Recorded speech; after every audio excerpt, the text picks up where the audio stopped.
Buenas tardes o noches, mis agiots. Les habla Roraima Trobat y en esta oportunidad les saludo desde Florida, Estados Unidos. En la cápsula de gramática de hoy continuaremos con el verbo, pero lo estudiaremos desde su punto de vista gramatical.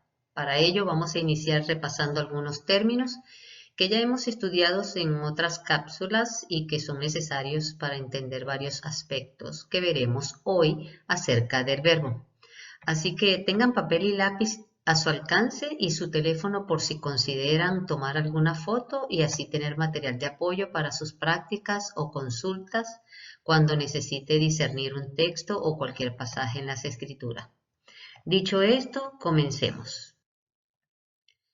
Dentro del contenido que abarcaremos, además de repasar algunos términos básicos, también haremos un breve análisis de las partes de la oración, ya que dentro de esta la función principal la tiene el verbo y por último el punto central de esta cápsula en la que hablaremos sobre las clases de verbo. Usamos los nombres sustantivos para designar los seres y objetos. Cuando hablamos sobre sus cualidades, circunstancias, situación, identidad, cantidad, etc., se les denominan adjetivos. Mediante los verbos expresamos la acción, movimiento, proceso o estado que realiza o experimenta el sustantivo y esos verbos nos indican a qué persona gramatical le corresponde. Es decir, si es primera, segunda o tercera persona, decimos que está en singular o plural para referirnos al número. Sobre estos aspectos nos habló la hermana Zulema en una oportunidad. Pueden repasarlo en las grabaciones cuando gusten. El verbo también nos indica el tiempo en que se produce el fenómeno y sus relaciones respecto de la persona que habla o del sujeto a que se refiere la acción. La oración es el fragmento mínimo del discurso. Esta puede mantener independencia sintáctica y al mismo tiempo comunicar una idea. Hay oraciones con verbos y sin verbos. Además, cada elemento o palabra que contiene una oración tiene un nombre y una función. Pero para reconocer dónde comienza una idea u oración y dónde termina, debemos saber acerca de sintagmas, lo que nos ayudará a comprender cualquier texto. Voy a considerar profundizar sobre este punto en una próxima cápsula. Por ahora veamos algunos aspectos básicos. Un sintagma es una palabra o grupo de palabras que realiza una función sintáctica dentro de la oración. Cada sintagma posee un núcleo y según su categoría existen los siguientes sintagmas. Nominal, cuyo núcleo es un nombre. En el verbal, el núcleo es el verbo. En el adjetival es un adjetivo. En el adverbial es un adverbio y en el preposicional, donde dicha preposición sirve de enlace, mientras que el resto de los elementos que componen este sintagma preposicional funcionan como término o complemento. Es el único sintagma en el que los dos elementos que lo forman son necesarios y obligatorios para que éste tenga sentido. Un sintagma puede estar dentro de otro sintagma. En el sintagma verbal o predicado, el verbo es el núcleo, así como el sustantivo lo es del sintagma nominal. Les recuerdo que estos pueden ir acompañados de otro u otros elementos que complementan el significado de una idea u oración. El verbo es la parte más importante en una oración. Un sujeto que es el núcleo de un sintagma nominal puede ser expreso, es decir, que está escrito en la oración, o también tácito, puede estar ausente. Voy a decirle un par de ejemplos sencillos. Cuando digo Pedro juega bajo la lluvia, aquí el sujeto está expreso, porque es Pedro, y lo vemos y lo tenemos. Y en el siguiente ejemplo, llueve copiosamente, el sujeto es tácito, o sea, que está ausente. Aquí vemos que llueve es la acción, pero no tenemos un sujeto que lo realiza. Ya estudiaremos más sobre este caso. Clases de verbo. Tenemos verbos transitivos y verbos intransitivos.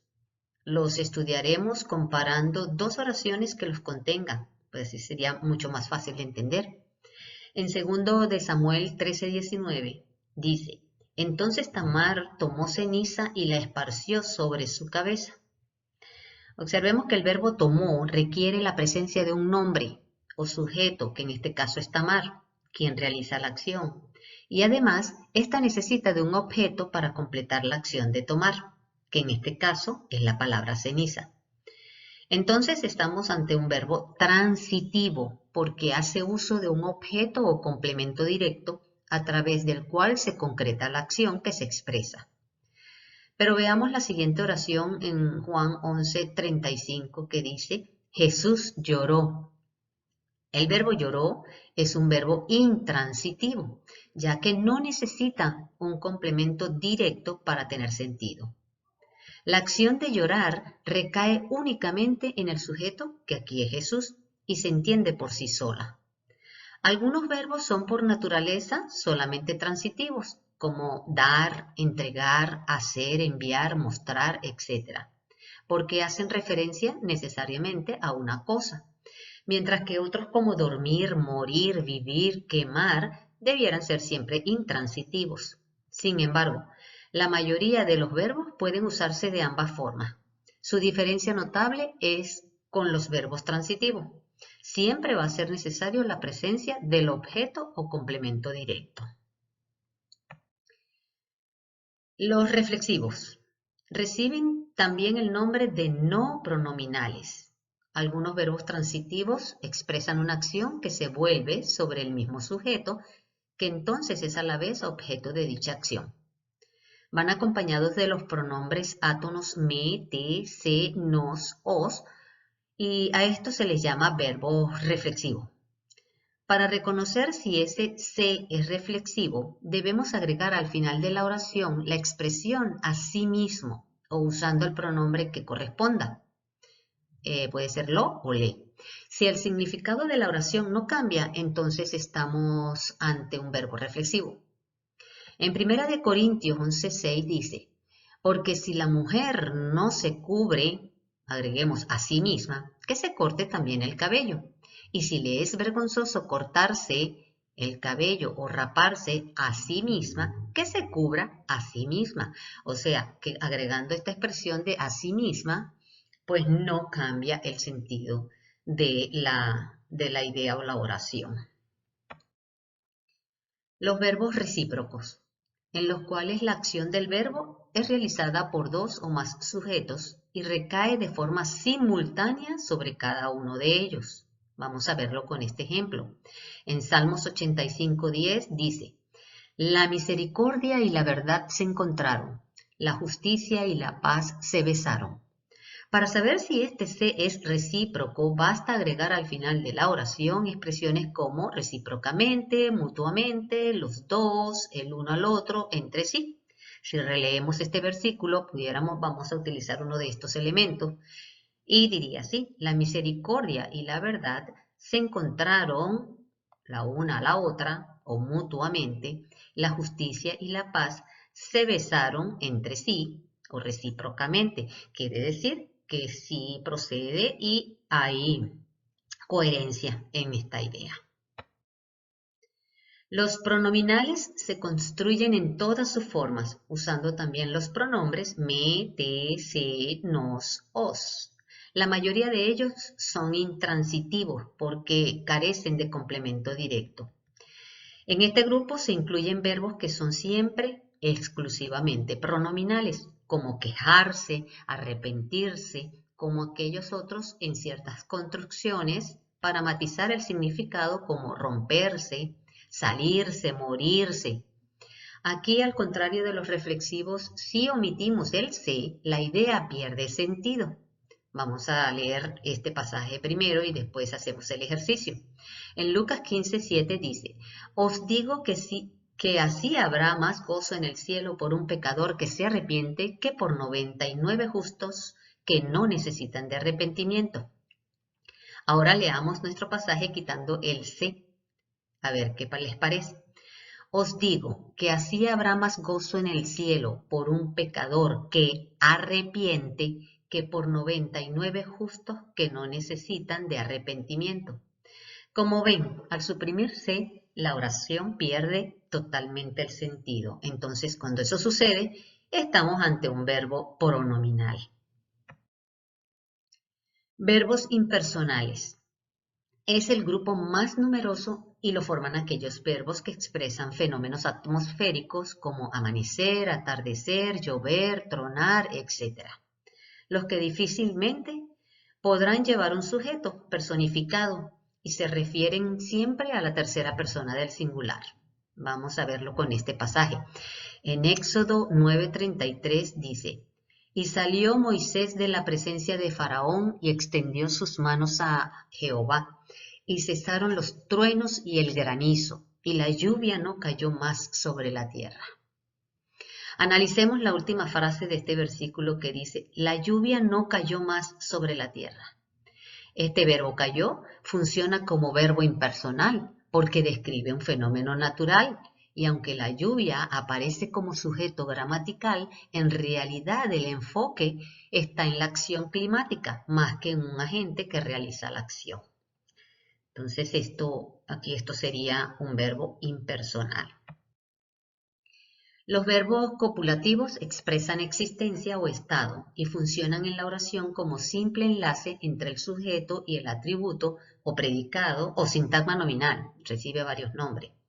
Los verbos copulativos por excelencia son el verbo ser, que es el que expresa existencia, se emplea para indicar una cualidad permanente o cumplida en el sujeto. Tenemos también estar, que es el que expresa estado o un aspecto más o menos pasajero o accidental. Está un tercer grupo, el verbo parecer, que expresa analogía.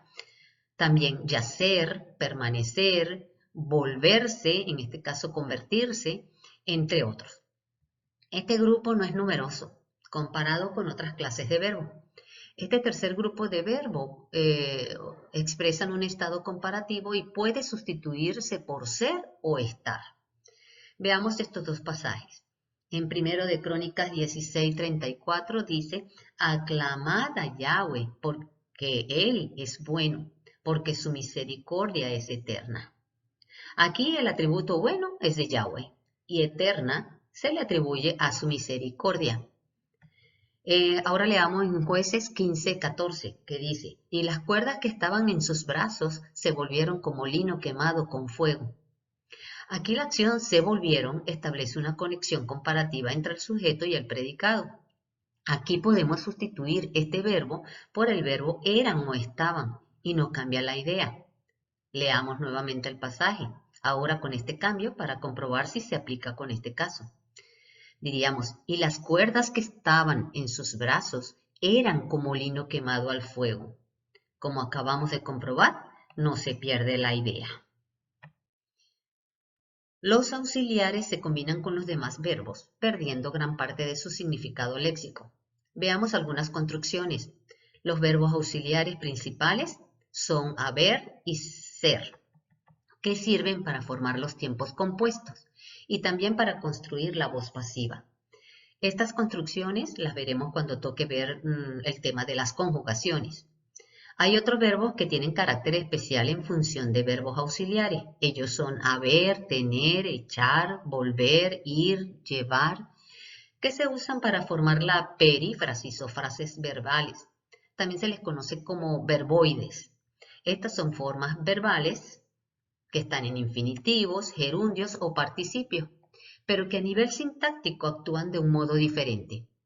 Entre sus funciones están los que expresan obligación, haber de, tener que, otros que expresan repetición o duración de la acción, seguir, volver a, también su inicio o conclusión, echar a, ponerse a, estar a punto de. Analicemos algunos de ellos. En Juan 3:7, en la versión Dios habla hoy, dice: no te extrañes de que te diga, hay que nacer de nuevo. Hay que nacer de nuevo es la locución verbal impersonal que expresa obligación. Nacer es un verboide en infinitivo, con función de núcleo verbal. Esta frase comunica una obligación espiritual general. No es solo para una persona, sino para cualquiera que quiera entrar en el reino de Dios. Veamos otro ejemplo en Hechos 10:2, versión Nueva Traducción Viviente. Era piadoso y temeroso de Dios, como era toda su familia. ayudaba constantemente a los necesitados y seguía orando a Dios. Aquí seguía es el auxiliar, siendo la forma del verbo seguir. Orando, que es un verboide en gerundio, así que la construcción seguía orando expresa duración habitual de la acción, ya que nos indica que la acción de orar sucede constantemente en el tiempo. Veamos otros dos casos. En Gálatas 4:9 dice: ¿Cómo es que os volvéis de nuevo a los débiles y pobres rudimentos, a los cuales os queréis volver a esclavizar? Volver a es el auxiliar compuesto. Esclavizar es un verboide en infinitivo. La estructura volver a esclavizar implica repetición de la acción, caer otra vez en esclavitud espiritual. En Lucas 4:21 dice: y comenzó a decirles: hoy se ha cumplido esta escritura delante de vosotros. Comenzó es el auxiliar, por supuesto que viene del verbo comenzar. A decir es la locución verbal con infinitivo que marca inicio de la acción. Antes de hablar sobre nuestras dos últimas clases de verbo, debemos reconocer las partes de un verbo. Todo verbo se compone de dos partes fundamentales: una llamada raíz o lexema, que es la parte que expresa el significado del verbo, y los morfemas flexivos o desinencia, que son los que aportan significado gramatical. Les explico con la siguiente diapositiva. En los verbos amar, temer y partir pueden ver qué parte es la raíz y cuáles son los morfemas flexivos o desinencias, que son los que van a ofrecer múltiples variaciones al conjugarlos, indicando el número, persona, tiempo, modo y el aspecto verbal, lo que ampliaremos en la cápsula correspondiente a las conjugaciones de verbo. Dicho esto, veamos las últimas dos clases de verbo. Tenemos los verbos regulares, que son aquellos que en cualquier tiempo o persona no alteran la raíz o la desinencia propias del modelo a que pertenecen, y las que se dividen en tres grupos, según el infinitivo termine en ar, en er o ir, los que se les conoce también como primera, segunda y tercera conjugación. Si ven esta diapositiva, ven que la raíz del verbo amar no cambia en ninguna de las conjugaciones que estamos utilizando, solamente cambia los morfemas o la desinencia. Entonces, cuando ahí tienen tres ejemplos del verbo amar, del verbo temer y del verbo partir. Entonces, en esos tres casos, y así está un grupo grande de verbos regulares cuya raíz no se modifica, solo modifica los morfemas o las desinencias, como le quieran llamar. Los irregulares son aquellos en cuya conjugación aparecen alteraciones en la terminación, pero también en la raíz, o en ambas a la vez. Si se comparan con los paradigmas de la conjugación, ¿a qué pertenecen? Así, la primera persona del singular del verbo jugar es juego, en lugar de decir jugo, porque eso es otra palabra. Del verbo salir es salgo, en lugar de decir salo. Y el verbo ir es voy. No mantienen el lexema, carecen de alguna forma o se apartan del modelo de la conjugación que tienen los verbos regulares. Aquí pueden ver en la diapositiva cómo cambian estos verbos en sus diferentes formas, ¿no? O modelos. Aquí tenemos la bibliografía que yo utilicé. Hay otras más, pero no las consideré puesto que ya las tienen en otras diapositivas, así que pueden consultarlas cuando quieran. Así que shalom, gracias por su atención.